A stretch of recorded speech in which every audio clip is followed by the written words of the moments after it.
Hello, Maine.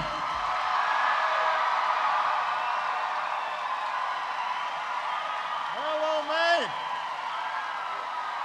Thank you. Thank you. Thank you. Thank you very much. Thank you.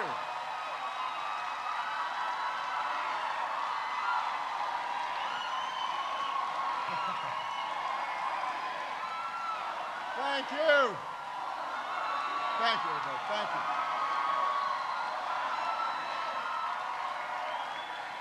Well, it is good to be in South Portland, Maine.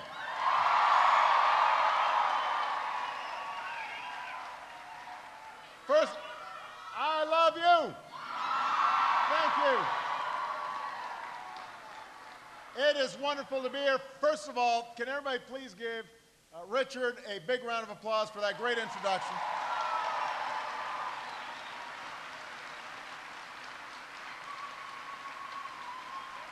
A couple other people I want to acknowledge. First of all, your outstanding Congresswoman, Shelley Pingree, is here.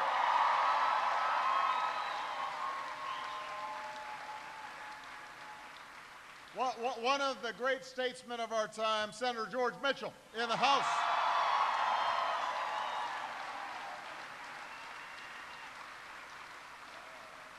From nearby Portland, Mayor Michael Brennan is here.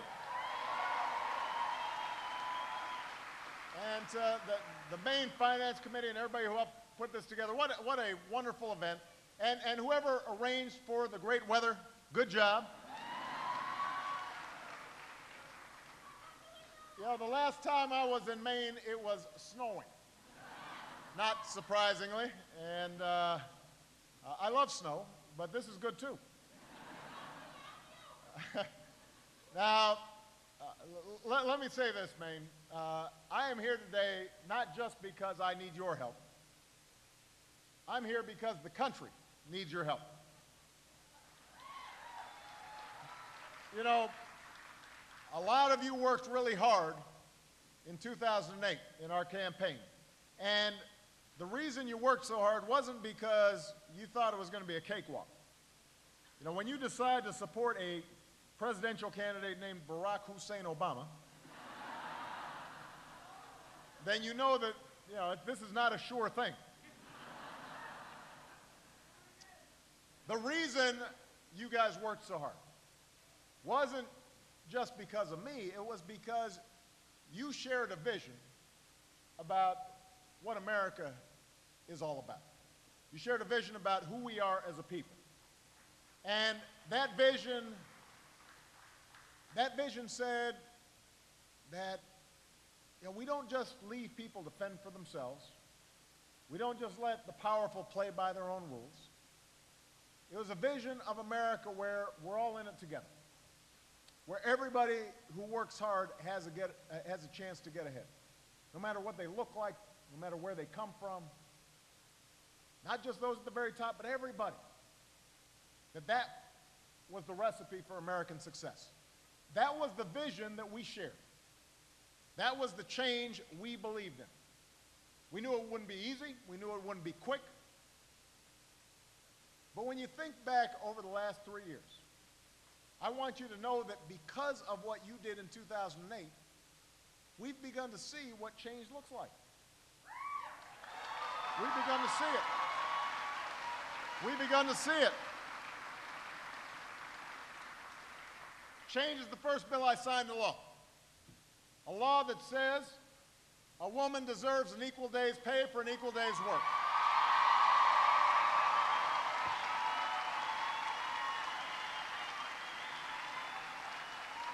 That's the kind of change we believed in. Change is the decision that we made to rescue the American auto industry. There were 1 million jobs at stake. There were those who said, let Detroit go bankrupt. We didn't do it. And today, GM is back on top as the world's #1 automaker. And Detroit has never made better cars than it is today.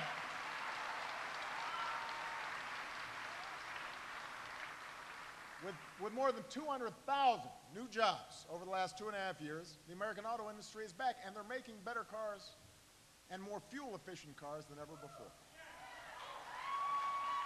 That's what change is.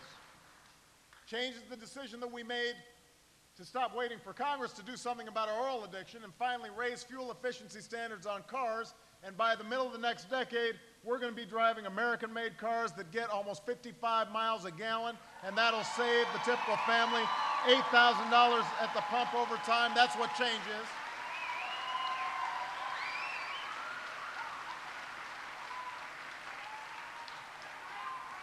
That happened because of you. Change is the fight that we won. To have $60 billion stop going to banks and instead go to lower interest rates for student loans and more help on Pell Grants so that our young people can get the college educations that they need to compete in the 21st century. That's what change is.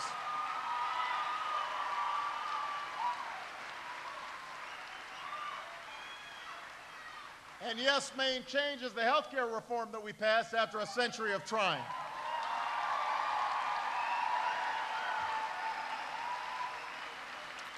Because we believe that in America, in this great country of ours, nobody should go bankrupt just because they get sick. And as a consequence of what you did, 2.5 million young people have health insurance now that didn't have it before because they're staying on their parents' plans. Millions of seniors are now paying less for prescription drugs. Insurance companies can't deny you coverage right at the time when you need it. People are getting preventive care that they weren't getting before. We're going to make sure that people with pre-existing conditions are finally able to get coverage. That's what change is. That happened because of what you guys did in 2008. Change is the fact that for the first time in history, you don't have to hide who you love in order to serve the country that you love. We ended Don't Ask, Don't Tell. Ended it.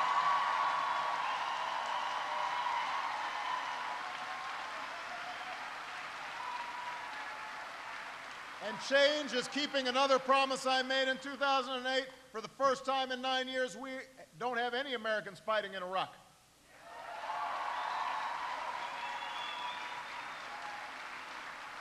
We refocused our efforts on the terrorists who actually attacked us on 9/11. And thanks to our brave men and women in uniform, Al-Qaeda is weaker than ever before, and Osama bin Laden is no more. We've begun the transition in Afghanistan to put them into the lead. We are starting to bring our troops home. That's what change is. That happened because of you.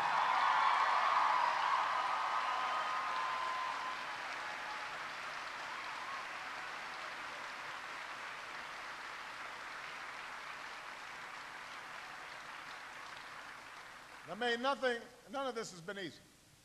And if you notice, we haven't gotten a lot of help from the other side. We've still got more work to do.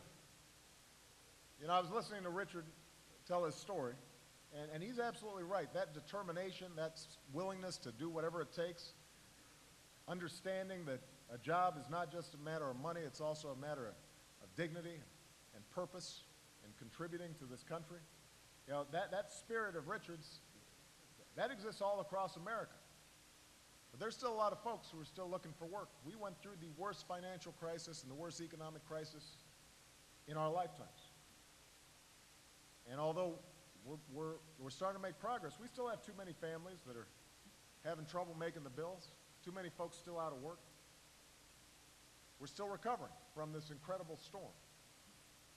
But here's the good news. Over the last 2 years, businesses have added nearly 4 million new jobs. Our manufacturers are creating jobs for the first time since the 90s. Our economy is getting stronger. The recovery is accelerating. And that means the last thing we can afford to do right now is to go back to the very same policies that got us into this mess in the first place. Right?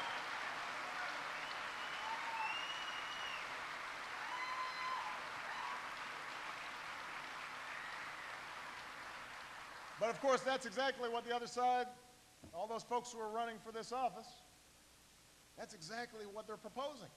They don't make any secret about it. They want to go back to the days when Wall Street played by its own rules.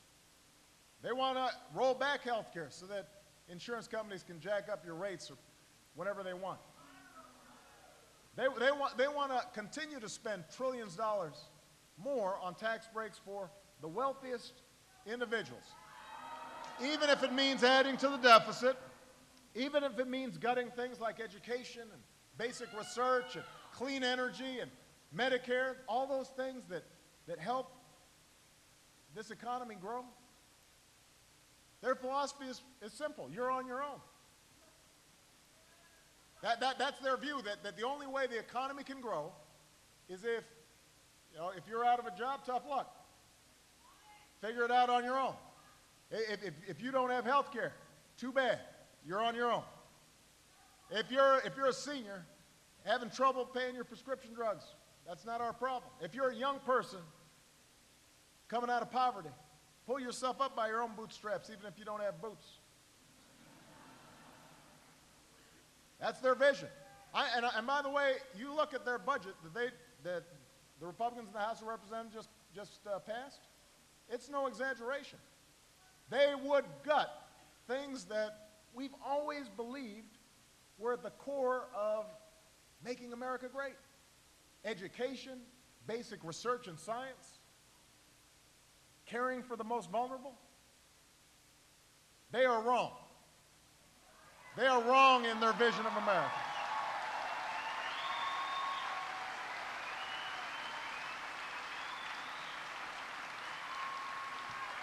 In the United States of America, we are greater on our own. We are greater together than we are on our own. In the United States of America, we believe in the basic promise that if you work hard, you can do well enough to raise your family and own a home and send your kids to college and put a little away for retirement. That's the choice in this election, different visions of America. This is not just about another political debate. This is the defining issue of our time at a make-or-break moment for the middle class in this country. Who's going to be fighting for you? That's what this is about.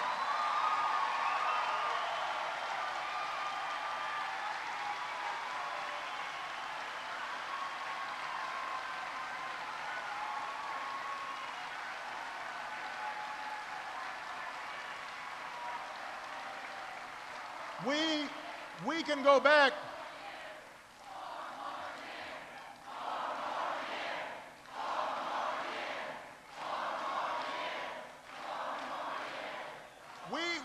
back. We can go back to what they're offering, an economy built on outsourcing and phony debt and phony financial profits. Or we can fight for an economy that works for everybody. An economy that's built to last. An economy built on American manufacturing and American science and American energy and American education that makes sure our kids have the skills they need. And the values that have always made this country great. Hard work, everybody having a fair shot, everybody doing their fair share, everybody operating under the same set of rules, shared responsibility. That's what we're fighting for.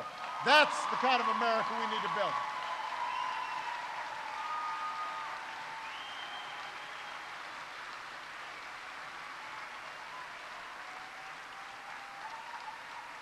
I don't know about you, but I think we need to make sure the next generation of manufacturing, for example, takes root not in Asia, not in Europe.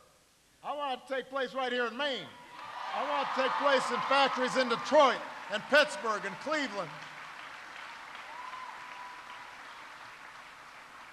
I don't want this nation to be known just for buying and consuming things. I want it to be known for producing and inventing and selling stuff. That's how America was built. That's the kind of economy we got to get back to. And that's why it's time to stop rewarding businesses that ship jobs overseas. Let's start rewarding companies that create jobs right here in America. Let's give them tax breaks.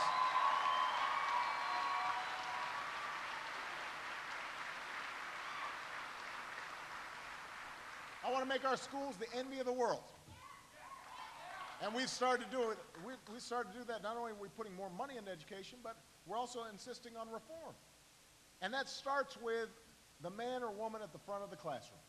You know, a good teacher can increase the lifetime earnings of a classroom by $250,000.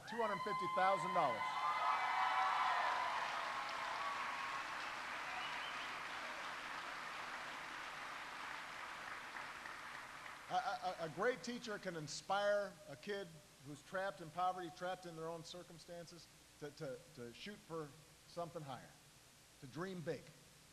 So I don't want to hear folks in Washington just bashing teachers. I don't want them defending the status quo. Let's give schools the resources they need to hire good teachers and reward great teachers. Let's give schools the flexibility they need to teach with creativity and passion. We can stop teaching to the test, replace teachers who aren't doing the job, but let's give them the power they need to inspire their students. And when kids do graduate, you know, right now they're having trouble financing their college educations. You know, when Americans owe more in tuition debt than credit card debt, you know that's a problem. And that's why, coming up in July, by the way, if Congress doesn't do anything, the interest rates on student loans are going to go up. They're going to double. That's a bad idea. Which is why I've said, Congress, let's get moving. Now, they haven't done it yet. So you guys need to, you know, make sure that everybody understands how important this is. And colleges and universities, they've got to do their part, keeping tuition down. Because higher education can't be a luxury. It is an economic imperative that every family in America should be able to afford.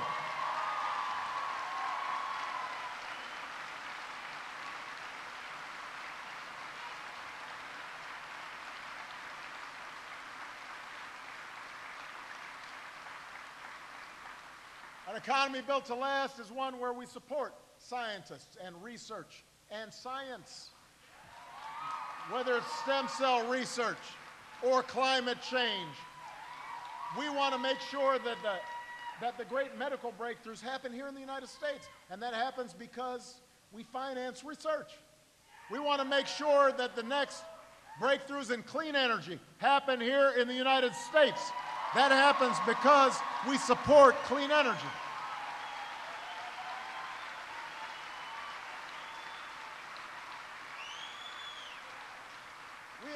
We've subsidized oil companies for 100 years. And I think they're doing pretty good. Last I checked. Every time you fill up a tank, they're doing just fine. So I think it's time to end 100 years of taxpayer giveaways to an industry that's never been more profitable. Let's double down on the clean energy industry that's never been more promising. Solar power and wind power, biofuels.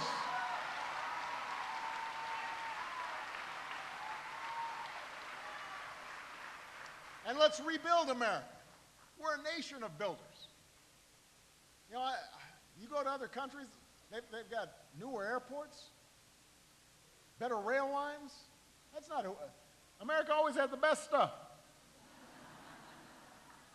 I want to make sure that our businesses have access to the newest roads and airports and the fastest railroads and internet access for everybody. It's time for us to stop. Look, let's take the money that we're no longer spending at war, use half of it to pay down our debt, use the other half to do some nation building here at home. What do you think, Maine? I think it's time.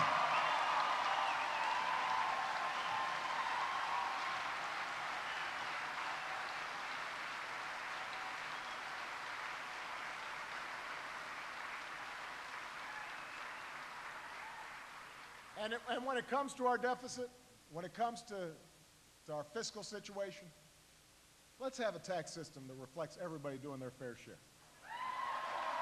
Doing their fair share. Some of you know I proposed something called the Buffett rule. It's a pretty simple rule that Warren Buffett happens to endorse. If you make more than $1 million a year, I don't mean that you have $1 million. I mean every year you're making more than $1 million. You should not pay a tax rate that's lower than your secretary's, which is what's happening for too many folks right now.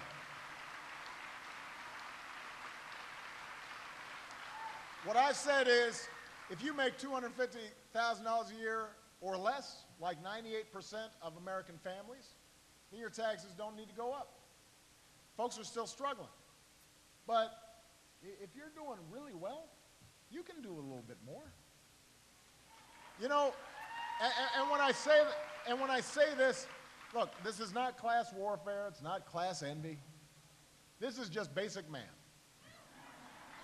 Because if somebody like me gets a tax break that I don't need and the country can't afford, then one of two things is going to happen. Either it adds to our deficit, or it takes something away from somebody else. That veteran who needs services for his PTSD after he served our country. That student that's trying to afford getting their college degree. That senior who's already having a tough time paying for their prescription drugs. Why would we set up a system where I don't do anything and somebody who's in a tougher position has to bear the entire burden? That's not right. That's not who we are. You know, I hear some of these other folks, some of these politicians talking about values during election year. Well, let me tell you about values. Hard work's a value. Personal responsibility is a value. Looking out for one another is a value. The idea that I'm my brother's keeper, my sister's keeper, that's a value.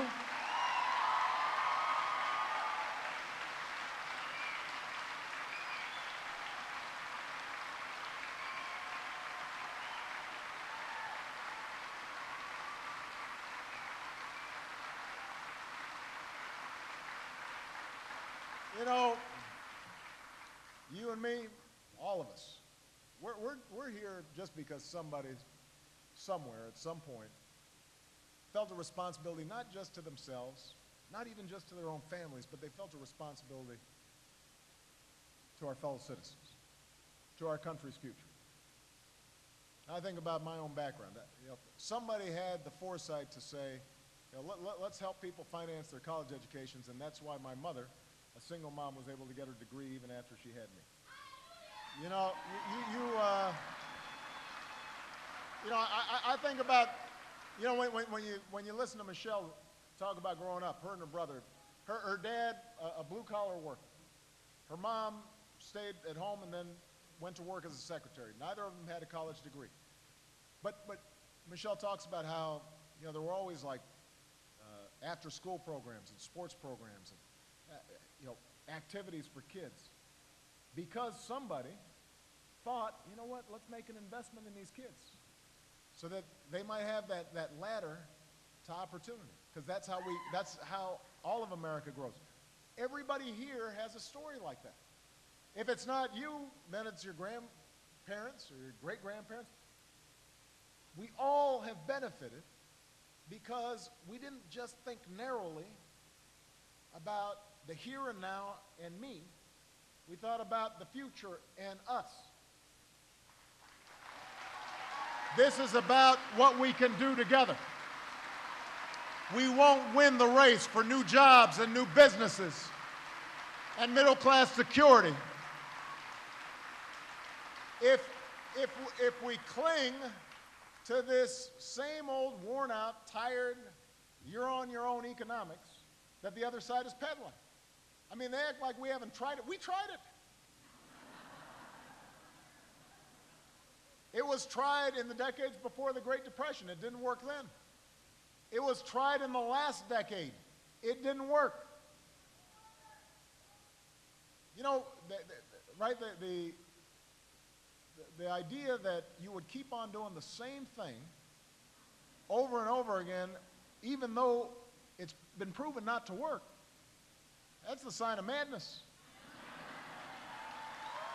We got to take this in a different direction.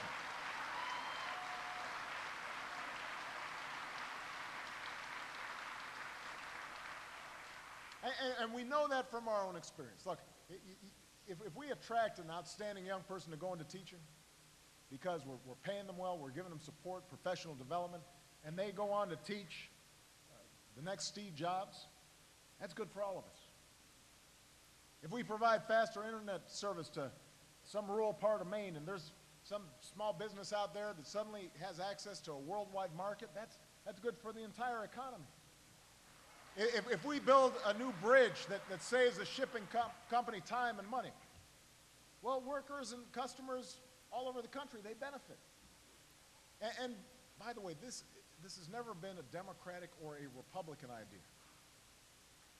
The first Republican president, Lincoln, you know, in the middle of a Civil War, he made investments in helping to forge the Transcontinental Railroad and started the American Academy of Sciences and land-grant colleges. Because he wasn't just thinking about now, he was thinking about the greatness of this country in the future. Teddy Roosevelt called for a progressive income tax, a Republican. Dwight Eisenhower built the interstate highway system. There were Republicans who helped FDR in Congress give millions of returning heroes, including my grandfather, the chance to go to college on the GI Bill. So this is not a partisan idea. This is an American idea. And that same sense of common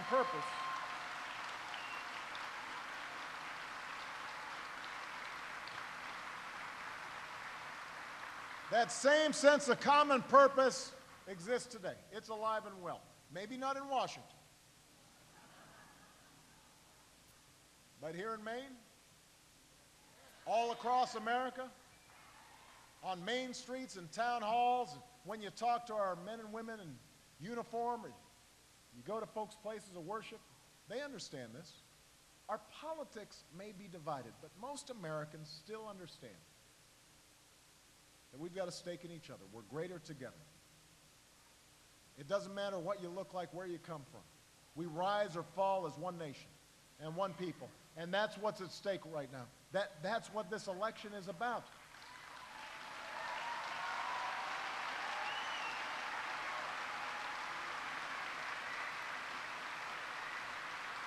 So,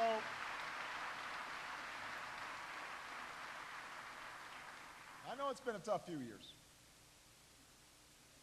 And for all the changes we've made, there are times where folks have gotten frustrated or discouraged, said, things are so tough in Washington, so dysfunctional. Things just aren't happening as fast as they need to. And so it's understandable, it's tempting for some folks to just say, you know what, maybe the change we believed in isn't possible. But I want to remind you, during the campaign, I warned you this was going to be hard. Big change is hard. It takes time. It takes more than a year. It takes more than a single term. It takes more than a single president. What it really requires is a committed citizenry who are willing to keep fighting and pushing, inching this country closer and closer to its highest ideals. And you know,